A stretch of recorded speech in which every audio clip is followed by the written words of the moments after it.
జై శ్రీరామ్ అందరికీ నమస్కారం. వెల్కమ్ టు న్యూస్ అఖండ. నేను మీ కస్తూరి శ్రీధర్. మిత్రులారా, మీకందరికి కూడా బాగా తెలుసు, మన చుట్టూరా కూడా 3 శత్రు దేశాలు ఉన్నాయి. అవి వచ్చేసి పాకిస్తాను, సీమఖండ్ల చైనా, అదేవిధంగా బొంగులోదేశ్.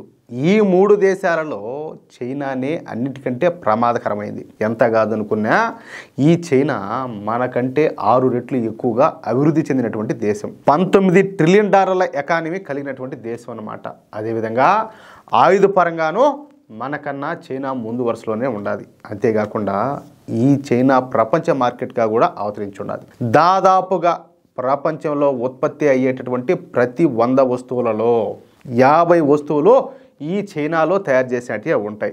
అంతగా చైనా ఎదిగిపోయింది. అందుకు కారణం ఆర్థిక సంస్కరణలు. 1976 నుంచి చైనా ఈ ఆర్థిక సంస్కరణలు అయితే ప్రవేశపెట్టింది. నిజానికి చైనా వచ్చేసి ఒక కమ్యూనిస్ట్ దేశం అయినప్పటికీ కూడా పెట్టుబడిదారీ వ్యవస్థనే నమ్ముకొని ఇప్పుడు అమెరికానే ఎదిరించే స్థాయికి అయితే చేరుకునేది. మామూలుగా ఇక్కడ వచ్చేసి ఓయమ్మ భారతదేశాన్ని అంబానీలు ఆదానీలు అంతా దోచుకుంటున్నారు, పెట్టుబడిదారులకు అందరికి కూడా దేశాన్ని అంతా అప్పచెప్పేశాడు మోడీ అని చెప్పేసి ఈ కమ్యూనిస్టులే మాట్లాడతారు. ఇక్కడ అర్థమవుతుందా? కానీ అదే పెట్టుబడిదారీ వ్యవస్థను నమ్ముకొని చైనా అక్కడ బాగుపడింది. చూడండి, అంటే అక్కడ మాత్రం వాళ్ళ సపోర్టు, ఇక్కడ మాత్రం వ్యతిరేకం. ఎందుకంటే మన దేశం ఎదగడం వాళ్ళకి ఇష్టం లేదు, మన దేశంలో పెట్టుబడులు పెరగడం వాళ్ళకి ఇష్టం లే, మన దేశంలో సవ్యంగా ఉపాధి కల్పన జరగడం వాళ్ళకి ఇష్టం లే. అట్లా అన్నమాట అది విషయం. అయితే సరే, చైనా మనకు శత్రు దేశం అన్న విషయం చదువుకున్న ప్రతి ఒక్కరు కూడా తెలుసు. భారత్ చైనాల మధ్య 1962లో యుద్ధం కూడా జరిగింది. అంతేకాకుండా 2017లో డోక్లాం ఘటన జరిగింది. 2 దేశాల సైనికుల మధ్య తోపులాటలు కూడా జరిగినాయి. ఇకపోతే 2020లో గల్వాన్ ఘర్షణ అయితే జరిగింది. ఈ ఘటనలో 20 మంది భారతీయ సైనికులు మరణించగా 50 మంది ఈ చైనా సైనికులు అయితే చనిపోయినారు. ఆ సమయంలో 2 దేశాల మధ్యన యుద్ధం జరుగుతుందని చెప్పేసి అందరూ కూడా భావించారు. కానీ మోడీ ప్రభుత్వం బలంగా నిలబడడంతో భారత్ పైన యుద్ధం చేసే సాహసాన్ని చైనా చేయలేకపోయింది. అదే అప్పుడు నెహ్రూ ఉన్నాడు కదా ప్రధానమంత్రిగా. అప్పుడేం జరిగింది? వాళ్ళు మన మీద యుద్ధం చేశారు, మన వాళ్ళను ఇబ్బంది పెట్టారు వాళ్ళు. అవన్నీ కూడా మీకు తెలుసు. సరే, ఇప్పుడు ఈ గల్వాన్ ఘటన కావచ్చు, లేకపోతే డోక్లాం ఘటన కావచ్చు, వీటి తర్వాత చైనానే 2 అడుగులు వెనక్కి వేసి డెస్పాంగు అదేవిధంగా డెంచోక్ ప్రాంతాల నుంచి తమ సైన్యాన్ని అయితే వెనక్కి పిలిపించుకునేది. ఇక అప్పటి నుంచి భారత్ చైనాల మధ్యన సంబంధాలు పూర్తిగా దెబ్బతినిపోయినాయి. అప్పటి నుంచి భారత్ చైనాల మధ్య విమాన సర్వీసులను కూడా రద్దు చేసేశారు. అలాగే ఈ చైనా వాళ్లకు వీసాలు ఇవ్వడం కూడా నిలిపేశారు. అలాగే చైనీస్ యాప్లపైన నిషేధం విధించారు. ఇక మన ప్రధాని మోడీ గారైతే చైనా పర్యటనలు రద్దు చేసుకున్నారన్నమాట. అంటే చైనా పోవడం కూడా స్టాప్ చేశారు. అలాగే భారత ప్రభుత్వం కూడా చైనాతో సంబంధాలను క్రమేపీ తగ్గించేసింది. కానీ కాలం ఇప్పుడు ఒకటే మారి ఉండదు కదా. ఇప్పుడు కాలం మారింది. ఇప్పుడు ఈ చైనా ఏం చేస్తుందో తెలిసిన, మన భారతదేశంతో సన్నిహిత సంబంధాలను ఏర్పరచుకోవాలని చెప్పేసి తపన పడిపోతుంది. అంటే మన మీద ఏదో ప్రేమ పొంగుకొచ్చి కాదు, అవసరం.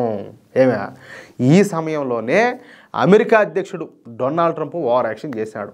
రష్యా నుంచి భారతదేశం ముడి చమురును కొనుగోలు చేస్తుందని చెప్పి భారత పైన 2 దఫాలుగా 50% పన్నులను అయితే విధించాడు. పైగా మన దేశ ఆర్థిక వ్యవస్థను ఒక డెడ్ ఎకానమీ అని, అది మునిగిపోయే నావలాంటిదని చెప్పేసి నోటుకు వచ్చినట్టు కారు కోతలన్నీ కూడా కూర్చున్నాడు. అందుకు మన భారత ప్రభుత్వం కూడా ధీటుగానే స్పందించింది. ఎవరు ఎన్ని ఒత్తిళ్లు తెచ్చినప్పటికీ రష్యా నుంచి ముడి చమురును కొనుగోలు చేస్తామని చెప్పేసి మోడీ ప్రభుత్వం స్పష్టంగా తెలియజేసింది. సరిగ్గా ఇదే టైంలోనే ఆశ్చర్యకరంగా చైనా ముందుకొచ్చి మన భారత్కు అండగా నిలబడిందనమాట. భారత్కు సపోర్ట్గా మేముండామంటూ చైనా విదేశాంగ శాఖ మంత్రి మన దేశంలో పర్యటించాడు. మన భారతదేశానికి రసాయన ఎరువులను అదేవిధంగా రేర్ ఎర్త్ మినరల్స్ను ఇతర ఇంజనీరింగ్ యంత్రాలను అందించడానికి చైనా అయితే ఒప్పుకొనింది. ఇప్పుడు కొత్తగా చైనా రాయబారి జూ ఫిహాంగ్ చేసినటువంటి వ్యాఖ్యలు ప్రాధాన్యత అయితే సంతరించుకున్నాయి. ఈ చైనా రాయబారి మాట్లాడుతూ రష్యా నుంచి భారత్ ముడి చమురుకుంటున్న మాట అయితే వాస్తవమే, అదేమి కళ్ళు మూసిపెట్టి చేస్తుంది అయితే కాదు. అయితే రష్యా నుంచి ఒక్క భారతదేశమే కాదు, చైనా కూడా ముడి చమురుని అయితే కొనుగోలు చేస్తుంది. మరి మా పైన ఆంక్షలు విధించకుండా ఒక్క భారతదేశం మీదనే ఎందుకు ఆంక్షలు విధించినారు? ఇది వివక్ష చూపించడం కాదా? ఒక బెదిరింపు దాడి విషయంలో మౌనంగా ఉంటే అతనికి మరింత ధైర్యం వస్తుంది. అందుకే ఈ సమయంలో చైనా భారత్కు గట్టిగా మద్దతుగా నిలుస్తుంది. బెదిరింపు దాడికి అంగుళం చోటిస్తే అతను మైలు దూరం ఆక్రమిస్తాడు.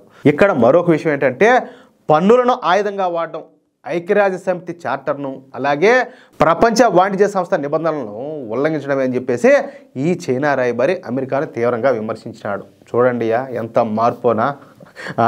ఇదంతా ఏమైనా ప్రేమ అనుకుంటారేమో, ఖచ్చితంగా వాళ్ళు కేవలం మనతో ఏర్పడినటువంటి అవసరం మాత్రమే. అర్థమవుతుందా? ఇక్కడ విషయం ఏంటంటే ఈ చైనా రాయబారి తమ చైనా పైన పన్నులను విధించకుండా ఒక్క భారత్ మీదనే ఎందుకు పన్నులు విధించాడని చెప్పేసి అమెరికాను నిలదీశాడు. అది పాయింట్ అక్కడ. పైగా ఈ సమయంలో భారత్కు అండగా ఉంటామని చెప్పేసి అలాగే రేర్ ఎర్త్ మినరల్స్ను అందిస్తామని చెప్పేసి ఈ చైనా ప్రకటించడం అసలు మనకు నమ్మశక్యంగా అనేటువంటి నిజం. దీంతో ఇప్పుడు అమెరికాతో పాటుగా మన భారతదేశం కూడా ఆశ్చర్యపోతుంది. ఏందిరా స్వామి ఈ చైనా వాళ్ళలో ఇంత మార్పు అన్నట్టు. అయితే చైనాను ఎప్పటికి కూడా భారత్ నమ్మదన్న విషయం మీకు నేను ప్రత్యేకంగా చెప్పాల్సిన అవసరం ఏం లే. చెప్పినా కదా ఆ బ్రహ్మానందం కదా సినిమాలో చెప్పినట్టు ఇది వ్యాపారం. వాళ్ళు డ్రామా చేసినా మనం డ్రామా చేసినా ఇదంతా దేనికోసం అంటే వ్యాపారం కోసం మాత్రమే. మన ప్రయోజనాల వరకు మాత్రమే మనం చైనాతో స్నేహం చేస్తాం. అది విషయం. వాళ్ళు కూడా అంతే. ఏమంటారా మిత్రులారా? ఇదంతా కూడా అమెరికాకు చెక్ పెట్టేదానికే. ఎందుకంటే ఈ డొనాల్డ్ ట్రంప్ చేస్తూ ఉండేటటువంటి వార్ యాక్షన్కు దాన్ని చెక్ పెట్టేదానికే ఇప్పుడు చైనా మూవ్ అవడం కానీ ఇటు మన భారతదేశం మూవ్ అవడం కానీ. అది విషయం. అయితే చూద్దాం ఇంకా ఏం జరుగుతుందో. ఈ న్యూస్ కనుక మీకు నచ్చినట్లయితే ఖచ్చితంగా ఈ న్యూస్ను నలుగురికి షేర్ చేయండి. అలాగే ప్రతి ఒక్కరూ కూడా మీ యొక్క అమూల్యమైనటువంటి అభిప్రాయాలను కామెంట్ రూపంలో తెలియజేయండి. మరొక విషయం ఏంటంటే ఇంతవరకు మీరు కనుక మన ఛానల్ను సబ్స్క్రైబ్ చేసుకున్నట్లయితే ప్రతి ఒక్కరు కూడా మన ఛానల్ను సబ్స్క్రైబ్ చేసుకోండి, సపోర్ట్ చేయండి ప్లీజ్. జై శ్రీరామ్, జై హింద్.